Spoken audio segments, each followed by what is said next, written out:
So what's up, guys? I'm gonna make this video talking about my general thoughts on VOD and what I think should happen in the future.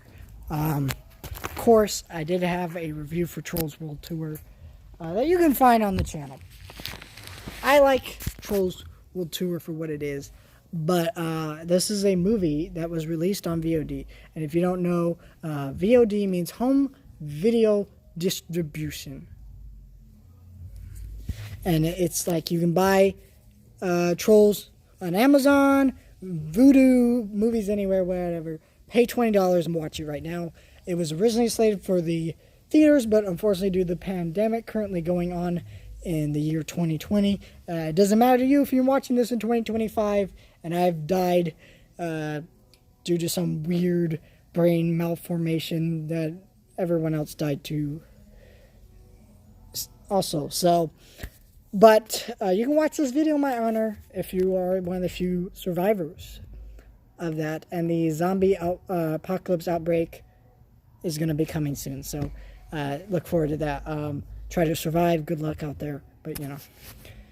My problem with the price point, if you look on Amazon, a lot of people were pissed about this price point.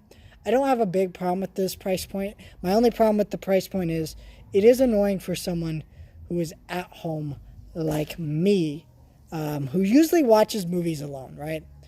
I would love to watch I Still Believe, Emma, these movies I missed in theaters, right?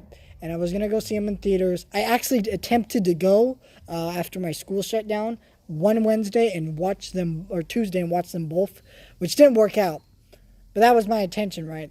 And I should have just gone and done it, but I didn't do it. It was because they couldn't find show times where they both lined up so I can go see one right after the other, because it's kind of annoying to go to one and then go back the next day. And the good part was they were $5, so it's like, yeah, let's do that. But that didn't happen. And also, my grandparents didn't want to go with me because it was just like the whole virus thing, it was, was a big deal. So we just decided to stay back, and that was a good choice. I think we made the right decision, but I still would rather have gone to the theater. But that's just me, because I'm crazy and I don't like staying in my house. That's why I'm out in my backyard making a video like a crazy person. I love the idea of VOD, but my problem with VOD is, number one, it does not feel the same as theater, but I think watching movies at home has just gotten better. The theater is not a magical thing anymore. When I was a kid, it used to be different, right? It's a special treat to go to the theater. You go to the theater, you watch it down, you see a movie, you can see it in 3D, you can see it this way. Avatar was a big thing, right? I didn't care for Avatar, but like I acknowledge that's like a big theater movie. That is a movie that you go see in theaters. Endgame is not something I would be like, man, I need to watch this in the theater. In fact, I enjoy movies more when I watch them at home, or less. And the ones I enjoy less are the bad ones. So, because when I go into a theater, I think I tend to enjoy things more without really thinking about them. And then when I watch them at home, I think about them more, of course. But because I'm able to concentrate free of noise.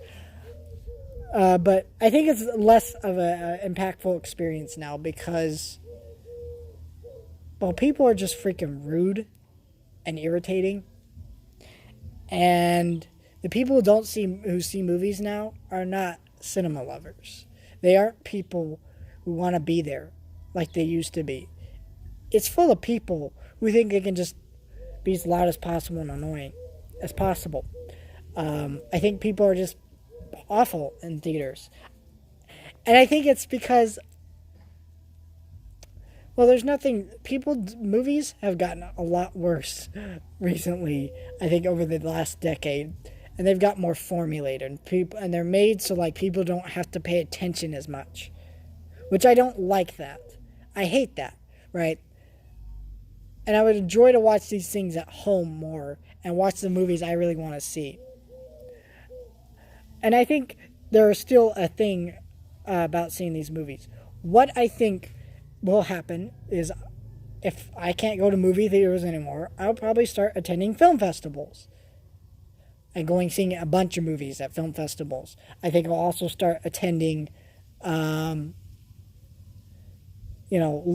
like smaller theater chains instead of the big ones. Like I'm not going to go to AMC anymore, right? Because they might be closing, number one. But number two, because that's what I think is going to survive, the smaller ones. Like the Grill I'm always talking about, that is not a big chain of theaters. That is just a kind of an independent company that it puts, and it's all about the experience of watching the movies. And it's great. And I love that theater, right? So that's what I'm going to do there. Absolutely love that theater. I love that theater. Really love that one. And sad I haven't been able to go to that theater in a while. But my problem with VOD, I keep saying this, my problem with VOD, okay, is that right, it doesn't work out for people who want to watch movies by themselves. Like I mentioned, I want to see Emma and the I Still Believe. Cannot watch those, right? Because I don't want to pay $20. No one else is in my house is going to sit down and watch that with me, number one. It'd just be me paying the $20. And also, it'd be $40 for 2 movies. Now, my problem with this is you're renting the movie. And now that it's at home, it needs to be a buy. I think that's the main reason people are upset when Trolls World Tour came out. Because it's not a rental. You have it for 48 hours. If you're going to rent it for $20, a week makes more sense. I would do a week. Especially with a movie like Trolls World Tour. Because the worst family audiences, movie-going audiences, are families. There are many reasons for this. A lot of you are probably thinking kids. And I think kids are the least annoying reason. Let me tell you why. Kids are fine because they don't know better. I don't have a problem with the child commenting on a movie. It's actually kind of special because they're new to watching movies. It's kind of cute to watch them point out things that they see. It's annoying when they're in the seat singing or kicking or whatever. Okay, I understand that. It's the parents. I went to go see Lion King, the remake. I don't like admitting that, but I did. I was in between. So, backstory. We bought tickets late. This theater was full of people. Like, it was almost sold out. It was actually fuller than when I saw Endgame, which I think is really strange, but yeah. I sat down in the theater, and I was in between a family, because I sit in handicap seating, of course. Duh. Look at that. So, yeah. And I sat in between this family. They're screaming. They're screaming kids. We're like, what the hell? But, so they were talking and explaining things to their kid, and they were just like, and they told their kid to be quiet, but then they talked more than the kid did. It was like, lady, if you're talking more than your kid did, I hate you. Like, stop talking. And this family let their kid bring in like a glow ball. So I got in between this family who's talking to their kids, explaining everything in the movie. I got another kid who's over here blinking his little play ball thing. And I got another kid and their mom sitting in the same seat talking really loud, and she's not telling her kid to be quiet once. Like, okay, listen. You got to tell your kid to be quiet once. Number one, I'm sorry. If your kid is not 7 years old or 6 years old, do not take them to the theater. Just don't. I don't want them in the theater. They do not know how to behave in a theater, if you ask me. 6 or 5. I'd argue 5, but 6 is really what I would think would be my primary thing. Yeah, I just don't like it. I don't like being surrounded by kids in theaters. I don't like the parents. They're horrible. And also, people don't like being told to shut up in theaters, and so they get really pissy at you. You know how many stories, YouTubers, people who go to the theater posting online about how they told someone to shut up and they got fights, or some guy got arrested or something crazy. Like, it's crazy. But it's like, I'm just asking you to be quiet, bro. It's really stupid. And then the other thing that really bugs me about this is, well, it doesn't bug me. The thing that really works out for me in this regard is, your kids watch Trolls, right? Well, now you don't have to take them to the theater. And also, if you're like me, I have other siblings. I have multiple siblings. And so it costs probably close to $80. I have a family of 6, so both of my parents and my siblings be like $80, maybe more, to go to the theater.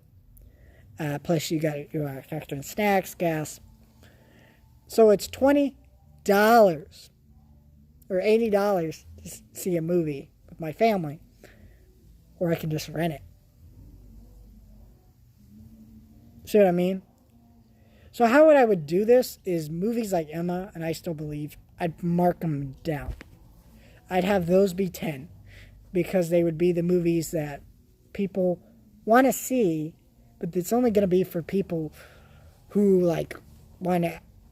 They're going to be the type of movies that majority of people aren't going to watch. Number 1, and number 2, it's going to be smaller groups. And so for movies that are smaller numbers that would be watching this movie or going to the theater to check it out, mark it down. But if it's a family movie or like a big blockbuster movie, right? Let's say if all theaters closed and they put out Star Wars this way. Yeah, you could charge $30-$40 for that and people will watch it. Okay? I think that's fair. And I agree with that. But I also think they should add a thing called, So, I don't know if you know this about Vudu. Why do I keep saying, like I'm Jeff Goldblum, Are you going to have dinosaurs on your dinosaur tour? That's a reference to Jurassic Park. I know I have some people who are younger than me who watch my videos, so I'm not old. Well, I am older than you, but I am not old in the sense like I got gray hairs and I'm dying soon, like every old person automatically has. If you're old, you have gray hairs and you're dying soon. Congratulations, you have a sad existence. But okay, I didn't mean that, old people. I'm sorry I offended you, but not really. I mean, you're not as good as me, so because I have a long life ahead of me, unlike you, and then I'll be crying myself to sleep when I'm old and dying. Actually, not really, because I've accepted death. That was a weird tangent, but I don't know why I said any of that. I'm not cutting that out because that was gold. That was comedy gold right there. But Joker, right? You could buy Joker on a specific date. Movies have a date that they release on, right? At least that's how it works for most studios. Smaller companies like Mill Creek, they release all their movies per month, all on one day. But most movies have a Tuesday release date. You know, it's Joker this week, it's Star Wars next week, or something like that, you know. But when those movies come out, they come out on Vudu early, or Amazon and things. So you can rent that movie right now. Or you could wait 2 weeks and get it in the store.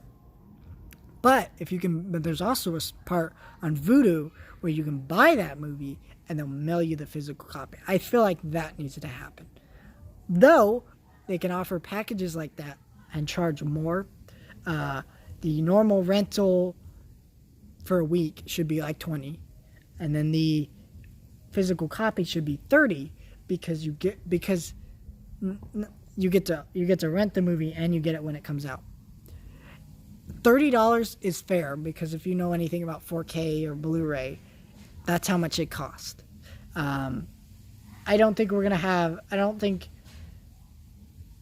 feel like physical media is going to die. I think it's actually benefiting from this experience. I think a lot of things are going on sale. A lot more people are buying stuff, and I think that's a good thing. But what I think is the thing that's really going to suffer is the collector mentality. Steelbooks are going to come less prominent, things like that. Those things are not going to sell anymore.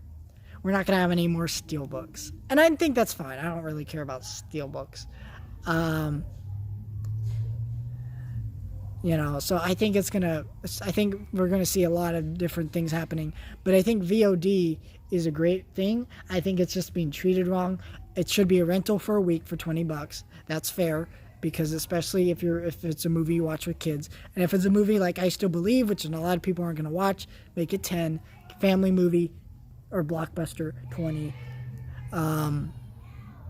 Right? Because, you know, a movie like The Lighthouse, let's say that was $20. It's like, and a lot of people aren't going to watch that, okay? It's an indie movie. Okay, so that would be something like 10. And then you can have the, hey, you rent this movie now, but you can also own it when it comes out. And then when you buy a physical copy of the movie, it comes with a digital copy, so then you can own it both ways with that deal too. So it's very smart, and I love that idea. I don't know if some weird company is going to listen to me ramble on for 15 minutes and make some weird jokes and be odd about this, but and go and repeat myself over and over again and talk really fast because that's what I'm good at, people.